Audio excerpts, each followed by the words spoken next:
எனது இருதய அன்பில் நிலைத்திருந்தால் எல்லா நன்மைகளும் நீங்கள் பெறுவீர்கள்.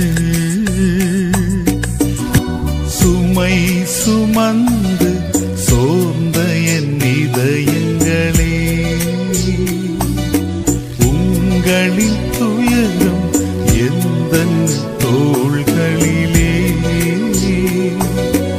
உங்களுக்காக நான் பிறந்தேன், சிலுவை மரத்தில் ரத்தம் சிந்தினேன், கல்வாரியில் பலியானேன்.